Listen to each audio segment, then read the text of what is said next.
I'll bring up our next speaker. He is Professor Kingsley Moghalu, and he will come up.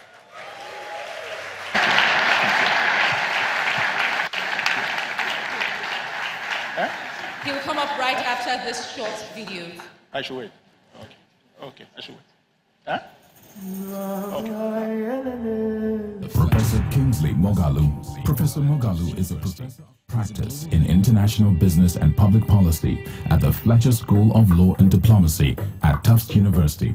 He is a global leader, widely known for his significant contributions across the academia, economic policy, banking and finance, entrepreneurship, philanthropy, law and diplomacy. Notable among his several appointments was his service with the United Nations from 1992 to 2008, and also served as the Deputy Governor of the Central Bank of Nigeria from 2009 to 2014, which he led to the execution of extensive reforms in the Nigerian banking system after the global financial crisis. Professor Moghalu is the recipient of several honors, including the Nigerian National Honor of the Officer of the Order of Niger, OON, Fellow of the Chartered Institute of Bankers of Nigeria, FCIB.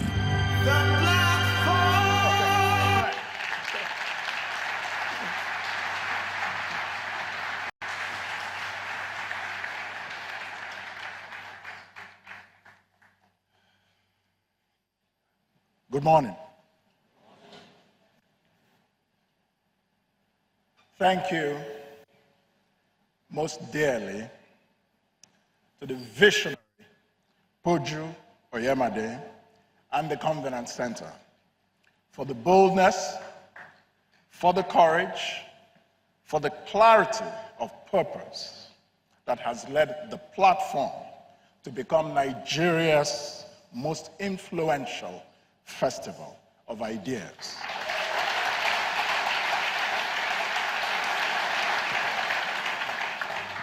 I am amazed, I am impressed by the gathering this morning.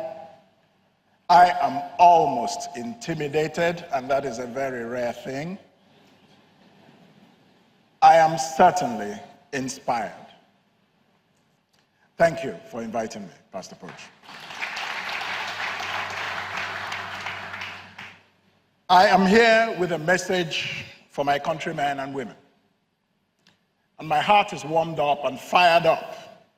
And as someone we're familiar with would say, fired up, ready to go. So let's get right into it. You see, we as Nigerians have become very good at managing. We just manage. We have become extremely good at it. And no one should blame us. Because to be honest, we have believed and believed so many times. And we have been disappointed so many times. We have invested hopes and dreams in people. We have gone on strike several times. We have marched on the streets on several occasions. We have shut down this country on many occasions, and yet we have been disappointed sorely. So we have learned to lower our expectations. And this is what Pastor Poju opened with. We have learned to lower our expectations. We have learned to dream in black and white when the rest of the world is dreaming in color. We have learned that we don't deserve nice things, that the things we truly want are not really possible. We have tried too many times and failed too many times that we believe that the problem is that we are actually trying too hard. Let's just manage what we have.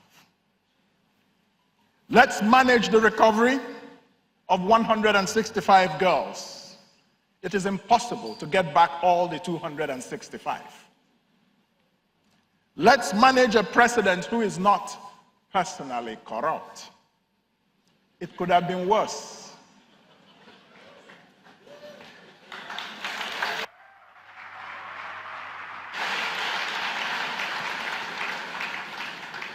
let's manage the governor that promises a few flyovers but chases poor people out of our cities as if they are not human beings.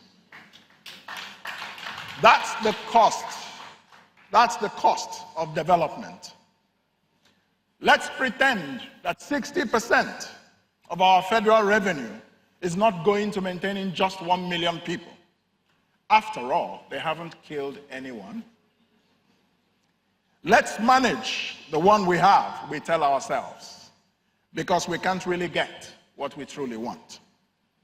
We are always very angry about many of our leaders. They take us for a ride. They jump out of police vehicles to mock our justice system.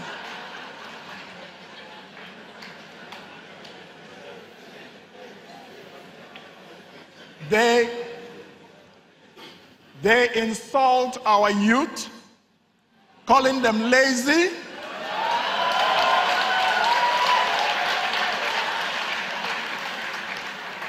They call our youth lazy, but they spend more time in hospital than in their duty post.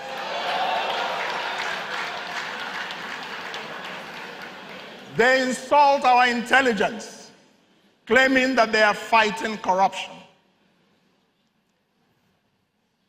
We are angry at them because they steal our agency and they steal our hopes.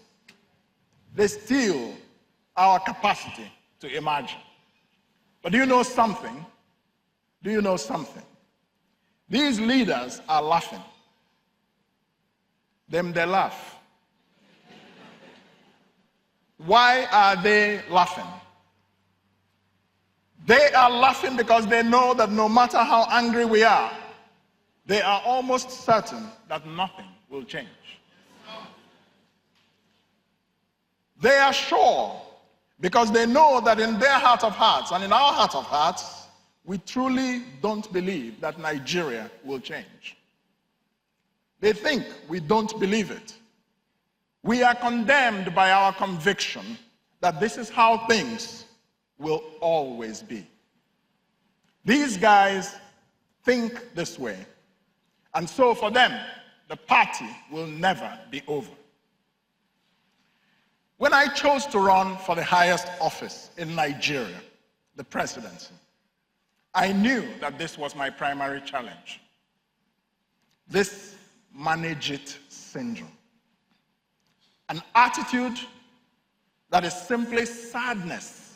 We are sad, but we mask our sadness as worldly wisdom and cynicism. That way we appear to be sage, we appear to be wise, but we are just truly sad. How do you convince people to believe the only one thing that has ever been true in the history of humanity? That there is no force more powerful than a people who have decided that enough is truly enough.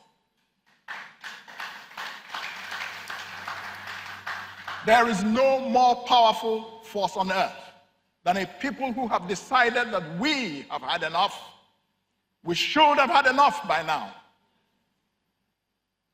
And I say that that's what I thought was my primary task when I decided to contest for the presidency of the Federal Republic of Nigeria. We have done it before. In 2011, we elected a president from a minority ethnic group. Nobody thought it was possible. In 2015, an incumbent president was defeated. The opposition came to power in a country where we believe that those who are in power can never be removed from it, except they die or they choose to leave. It has happened before. Over the past few months, I have been going around Nigeria. I've gone to Benue, I've gone to Kano, I've gone to Nnewi, I've gone to Abeokuta, and so many other places, talking to Nigerians to listen very carefully. And this is what I have heard. And I want you to listen very carefully to what I'm about to say. Nothing, absolutely nothing, is stopping us from getting the exact kind of leadership that we want. Nothing, nothing. We are ready, we are able, we are clear. We just don't believe that it can happen. We just don't believe that it is possible to get the kind of leadership we so desperately need in this country. That's what I heard in Kano.